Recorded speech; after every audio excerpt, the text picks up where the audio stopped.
Hi, everybody. It's Tom Broussard. Good to see everyone. We've been working on this survey. You might have noticed we had that in January, which is our first crack on working on the survey. In January, it was 129 hospitals, I think. Now we're up to 418.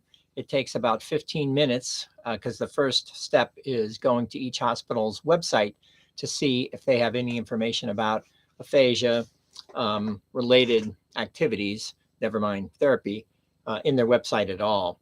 So we're up to, as I said, 418. It takes about 15 minutes or so to survey each hospital. So you can imagine it's taking a few hours to get this far. There are just about 2,500 stroke-centered hospitals that we are working on. So it'll take the rest of the year, probably longer than that. But this definitely gives you a better understanding, even so far, because now we're up to 15-20% of all of those stroke-centered hospitals, and you get to see what the statistics look like. And it's not good. You can only imagine. We've talked about it before. Go through this a little bit going forward. The hospitals are really good at what they do. They are there to make sure after you have a stroke that they do everything they can to make sure that your body is working as much as they can. And after you're stabilized, as fast as possible until it's perfectly safe, they'll move you to another facility, either inpatient or some other inpatient facility, or outpatient, which typically means you go home first, waiting for an outpatient appointment. It can take 3 to 6 months before you can get to therapy, and especially speech therapy. So unfortunately, if you're sitting at home after being discharged from a stroke, and if you discharge 1,000 people to go home, people with a stroke, 20 to 40% of those people have aphasia. So that would be 250 to 400 people discharged to home, have aphasia, yet they do not know what this means. And the hospital hasn't told you. The SLP will do the assessment, assess that you have aphasia. This is what happened with me. But I was there for 6 days, and the only time I ever heard of the word aphasia, not that I understood it at the time at all, I didn't even know that there was a person in front of me. But I didn't hear about that word the entire time I was there, other than the assessment. There was no material given to me or my family when I was discharged. And I waited a month, which was good. It takes at least a month for your brain to settle down anyway. So I was lucky. I thought I had good insurance. I got 15 hours of therapy spread across about 4 months. And waited about a month to get into my therapy. Unfortunately, since the hospitals won't even talk to you about aphasia, meaning the nurses, the doctors, nobody will really talk about it because it's not in their bailiwick. They are there to deal with you physically. And as soon as you're done and ready to go, off you go. And that's it. You're on your way. So that is why we're looking at why the larger population, meaning all of us, whether we have stroke and aphasia or not, the population do not know and will never know about aphasia unless it happens to you, or if the hospitals will start to put aphasia into their website so people can better understand from the very beginning what this is all about. Because you have to start as fast as you can, as soon as you can, after stroke and aphasia. And if you don't even know what this is, you're never going to know. And they haven't told you. And although if you ask anybody at the hospital, as wonderful as they always are, they will tell you that they know a lot about aphasia. They just don't have to tell you. It's not that they don't have to tell you. It's just not their job. They are there to do what they do. And I said it before, I don't want to stress them, and they're very good at what they do. However, we have to add another job responsibility, and that means talk to us about aphasia from the beginning. put it in our website so that the family at least can look at it and provide us information while we're at the hospital. Again, not that I could understand it, but my family would get it. And if they had gotten the ABCs of aphasia, if they had gotten this book as an example, then they would have everything they need to go forward, because everything is there. It's not there to say, do this, this, and this, and you'll get better. This shows you how to get to the roadmap that allows you to get better going forward. You have to give them something. Otherwise, you actually have nothing. So here's where we are today. 418 stroke-centered hospitals. That means they are accredited. It takes 2 to 3 years to be accredited, a lot of work. And then they have to check it every 3 years to make sure that you're still doing all the things you have to do. And of course, the rules continue to change. So there's a lot of work to make you accredited. Among other things, they've created a stroke coordinator, as at least one per stroke centered hospital. And that person sort of orchestrates all of these other incredibly difficult things to do to make the stroke world move forward. Unfortunately, for all of that, there's not one little bit of it about aphasia for all of those large number of people that are stroke survivors who also happen to have aphasia. So now at 418 hospitals, you get to see, and this is across 28 states, and these are bigger states. So there's plenty of, unfortunately, there's smaller states, or at least small by population, with 1 or 2 hospitals. I haven't gotten to all of those, but the bigger states have many more hospitals. And that's where we're doing our work at the beginning. But out of the 418, 153 hospitals do not provide any information whatsoever. Nothing, zip, zero. I put it in the article because even if I say no, I'll still drill down to find out maybe. No. That is 37%, no information. The 141 hospitals provide one mention of aphasia. And again, you look on the article, you get to see one mention. Although I had to note it as one mention, you could have lots and lots of hits as if it's about aphasia, but you'll find 20 doctors who work at various places, neurology offices, and you drill down into them, and finally you'll see even in their bio and other kinds of information that, oh, aphasia is there. So I have to put it as one mention, but there's no information about aphasia other than working hard to find out that word aphasia, but no explanation whatsoever. And then 92 hospitals have what I call very little. And what that means is that you can even get full sentences, but there's no direct pages to that hospital. You have to you find yourself looking at various articles, other links that take you to other places, and then find out, yes, there's a little bit about aphasia, but there's no links to the National Aphasia Association or to American Heart or to Aphasia Nation. So if there's no links, that's not going to help you.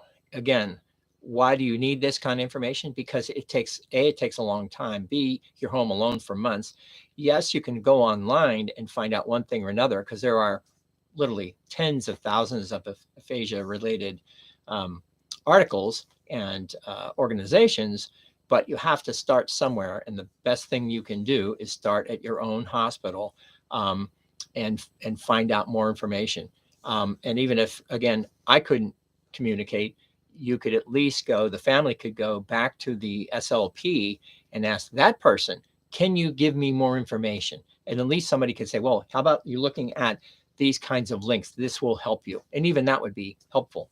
But again, the hospitals are highly siloed, and the rehab community is a different silo, and they don't necessarily communicate terribly well between them. Then 17 hospitals provide some good information, and 15 hospitals provide good information. 15 hospitals provide good information, and that means they're explanations. It helps you understand the explanations, the cause, the symptoms, the diagnosis, the treatment and recovery about aphasia. that is what you at least would need, something like that, for a hospital that we would call good. 15 hospitals. And then, of course, we have complete, and there's zero. It'll remain zero for a long, long time. 15 hospitals that are good out of 418 hospitals. That's pretty much amazing. One of those hospitals, one of those 15, we're going to give an award for Aphasia Month, which is in June of this year.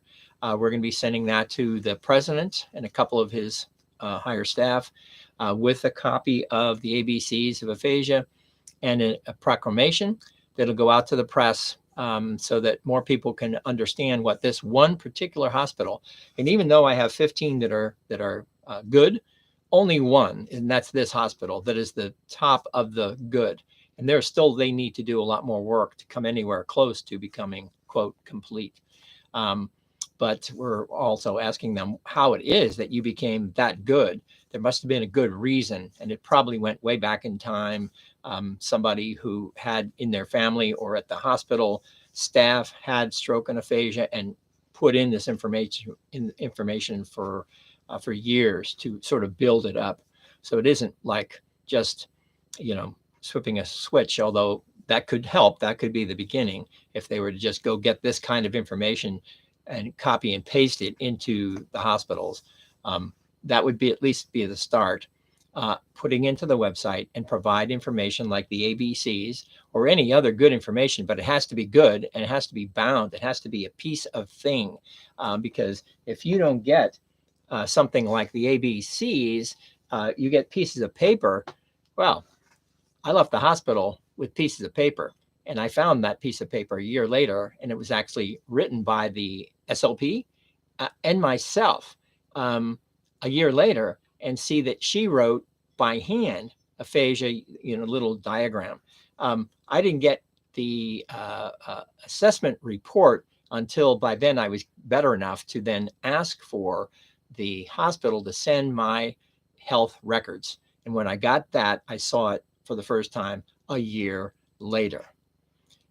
In terms of the continuity of care for people with aphasia, when you go from one monolithic system, which is the hospitals, to another one, again, highly siloed, there's no continuity going forward, such that me and a lot of other people from whom I've heard about them, that it takes years until you finally get well enough to then order the information and get it. I have no idea why when you're discharged, you don't get a copy of the report that you had been assessed of. That is why aphasia continues to be this invisible disease, a disorder, because nobody really thinks about it that way. Because obviously, if we don't talk, nobody else is going to listen. And until we can talk, nobody will listen. Well, now we're talking. And now we're a pest. We're going to continue to be a pest until I die. But we have to get the system to change. As good as they are, they can do better. I'm sure if you were to ask them, they say, oh yeah, we need to get better. What would better look like? Here's at least a part of what getting better would look like.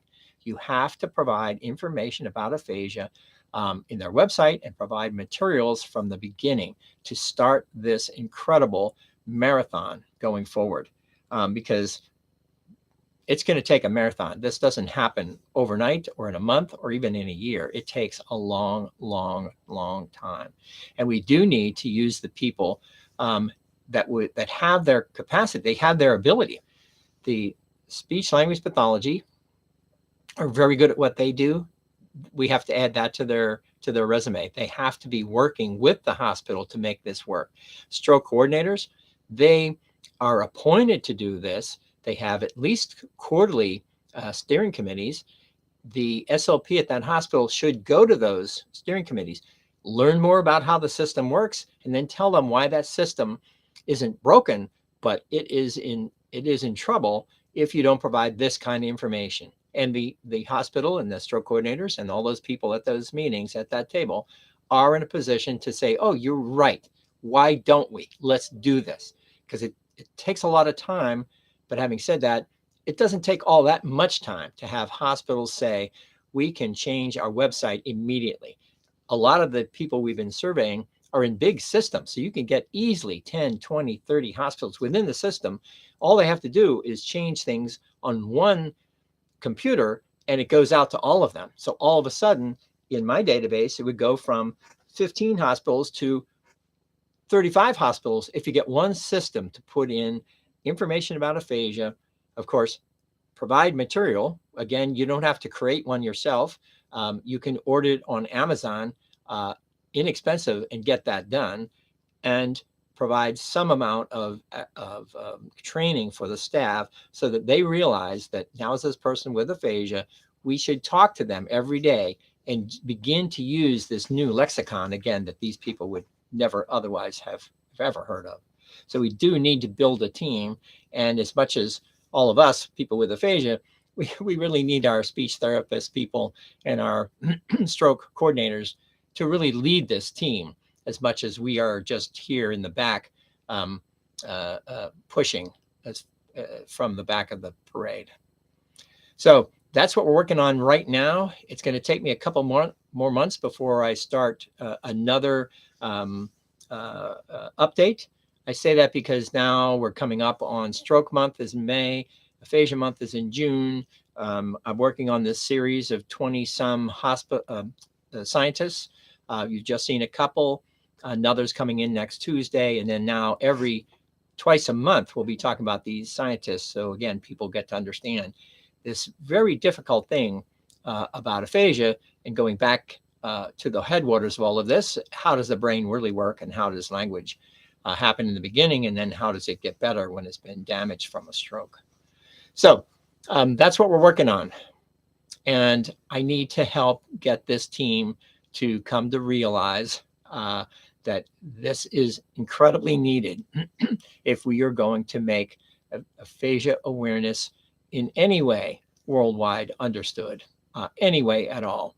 It isn't enough to get to hear, of course, a star like Bruce Willis and any number of other people with aphasia.